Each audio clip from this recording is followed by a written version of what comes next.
India and Pakistan are in talks about the next steps after a ceasefire restored calm to the border region of Jammu and Kashmir, which had seen its fiercest fighting in decades. After what Delhi said were some early violations of the ceasefire, the Indian Army said there had been no reports of fighting on Sunday night.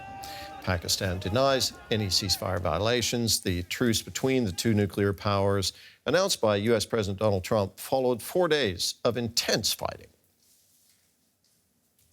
Let's cross straight over to our senior correspondent, Shalu Yadav, who's in Rajouri in Indian-administered Kashmir. This is one of the areas most affected by the recent violence. Shalu, the ceasefire seems to be holding. Is that the case where you are? Yes, Terry, I'm just about 15 miles from the line of control, the de facto border between the two countries, India and Pakistan. And here, it's after days that people have woken up to a peaceful morning, really. Remember, they have been in the shadow of a warlike situation for the last 4 days, where they've seen heavy artillery shelling coming and, pounding their homes.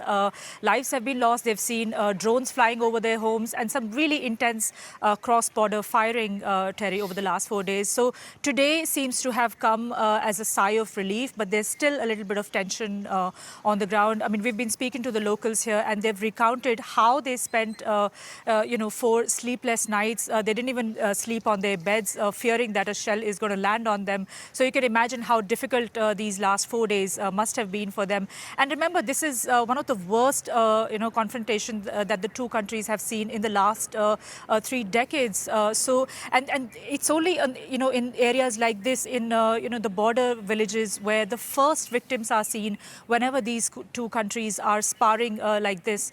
So clearly, a sign of relief on the ground, but also they remain on the edge, Terry, because just in this belt where I am in Rajouri and Poonch, at least 20 lives have been lost, and there's a lot of fear still. I mean, I'm actually just next to a shelter, and people here are telling me that they are still scared to go back home and see what lies there for them. Now, military chiefs from both sides, I understand, have spoken to each other over the phone today. Do we know what they discussed? Has anything come out of those talks? Well, as of now, we don't know the exact details of what has transpired, but there will be a press conference and details will be shared there. But we believe that the modalities of that ceasefire must have been discussed in that meetings.